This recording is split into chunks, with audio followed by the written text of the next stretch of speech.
नमस्कार दोस्तों, स्वागत है आपका साइट फॉर वर्ल्ड के ऑफिशियल लर्निंग प्लेटफॉर्म पर, जहां स्टूडेंट्स और जॉब सीकर्स के लिए करियर, टेक्नोलॉजी और प्लेसमेंट से जुड़ी इंडस्ट्री ओरिएंटेड और प्रैक्टिकल नॉलेज दी जाती है।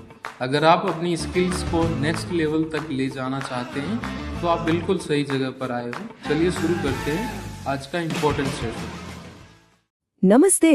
एंड्रॉयड हम सब इसे दिन रात यूज करते हैं, पर क्या कभी सोचा है कि इसके अंदर अंडर द हुड आखिर चलता क्या है? चलिए आज एंड्रॉयड की पूरी अंदर की कहानी जानते हैं।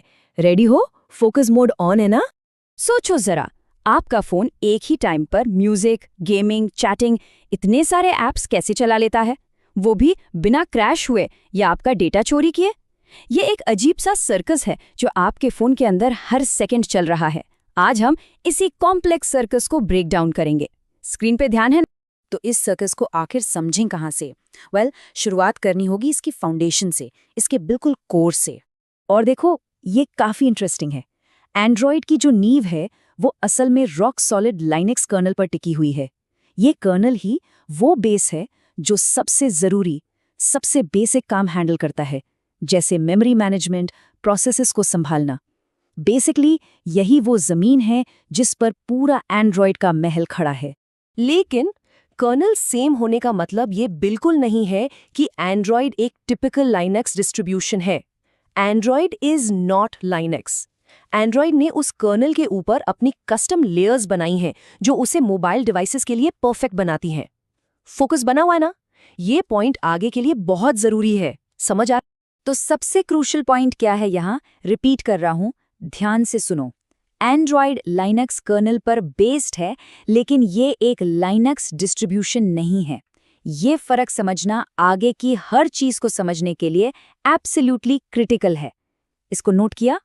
ठीक है, तो फाउंडेशन क्लियर हो गया। अब आगे बढ़ते हैं। Let's move to the next layer और देखते हैं कि इस फाउंडेशन के ऊपर वो इंजन कौन सा है जो हमारे ऐप्स को इतनी स्पीड देता है। आपके फोन का हर एक ऐप, वो चलता है एंड्रॉयड रन टाइम यानी ART के अंदर। ये एक हाईली ऑप्टिमाइज्ड इंजन है जिसे खास लो मेमोरी डिवाइसेस के लिए बनाया गया है। ये यूज करता है अहेड ऑफ टाइम या AOT कंपाइलेशन। अब ये क्या है? सिंपल भाषा में सोचो, आप एक शेफ हो और आपने डिश पहले से ही बनाकर तैयार रखी है। जैसे ही ऑर्डर आया, आपने तुरंत सर्व कर दिया। ART बिल्कुल यही करता है। इसी वजह से ऐप्स इतने फास्ट और रिस्पॉन्सिव फील होते हैं। ये कॉन्सेप्ट समझ आया? AOT का पर्पस क्लियर हुआ? लेकिन एक सवाल उठता है, अगर हर ऐप इतनी जल्दी शुरू होता है तो ये इतना फास्ट होता कैसे है? फोन बूट होते ही ये सब कैसे शुरू हो जाता है? इसका जवाब एंड्रॉयड के एक बहुत ही क्लेवर प्रोसेस में छुपा है। और ये है एंड्रॉयड का सीक्रेट वेपन, द ज़ाइगोट। इसे एंड्रॉयड की क्लोनिंग फैक्ट्री भी कहते हैं। होता क्या है? फोन बूट होते ही ये मास्टर प्रोसेस ज़ाइगोट सारी कोड लाइब्रेरीज लोड करके रेडी हो जाता है। अब जब भी आप कोई ऐप लॉन्च करते हो तो ज़ाइगोट पूरा प्रोसेस नए सिरे से शुरू नहीं करता, वो बस खुद को क्लोन कर लेता है। एक प्री वॉर्म टेम्पलेट से इंस्टेंटली एक नया ऐप प्रोसेस तैयार। It's brilliant. इसी वजह से ऐप्स इतनी तेजी से लॉन्च हो पाते हैं। ओके, तो स्पीड का राज तो ज़ाइगोट है, पर अब एक बड़ा सवाल है सिक्योरिटी का।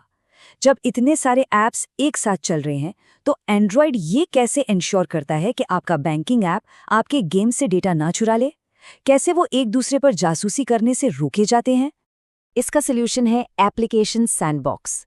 इसको ऐसे इमेजिन करो, हर ऐप को उसका अपना एक बंद कमरा, एक लॉक्ड प्राइवेट रूम दे दिया जाता है और कोई दूसरा ऐप उस कमरे में झांक भी नहीं सकता। टेक्निकली हर ऐप को एक यूनिक यूजर आईडी मिलती है और वो अपने खुद के आइसोलेटेड प्रोसेस में चलता है, बिल्कुल अकेले। और ये जो सिक्योरिटी मॉडल है ना, ये एक दिन में नहीं बना, इसे सालों लगे हैं।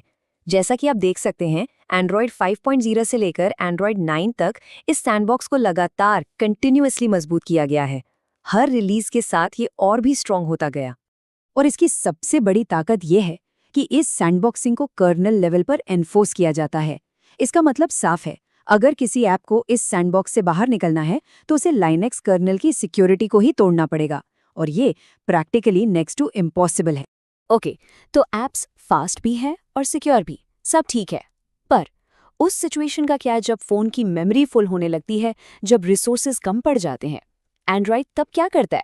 ऐप एक्टिव होना रेडी हो नेक्स्ट स्टेप के लिए?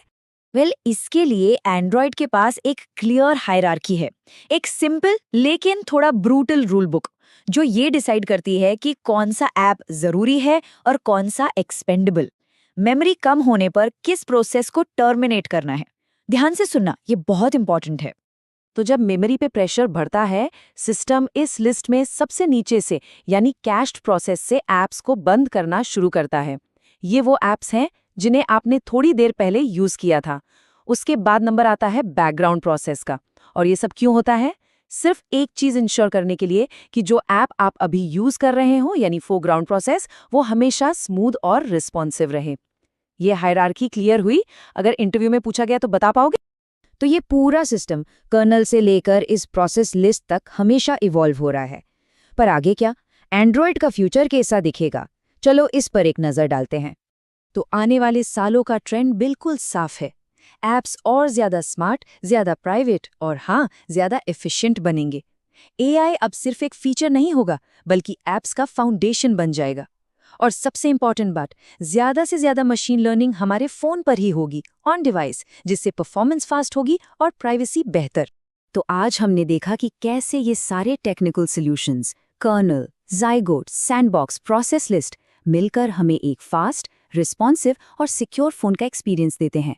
पर अब आखिरी सवाल, जैसे जैसे एआई हमारे ऐप्स का फाउंडेशन बनता जाएगा, सिक्योरिटी और एफिशिएंसी तो हमारे चैनल को सब्सक्राइब कीजिए और वीडियो को अपने दोस्तों के साथ शेयर जरूर कीजिए। कमेंट सेक्शन में अपना डाउट या नेक्स्ट टॉपिक लिखना मत भूलिएगा।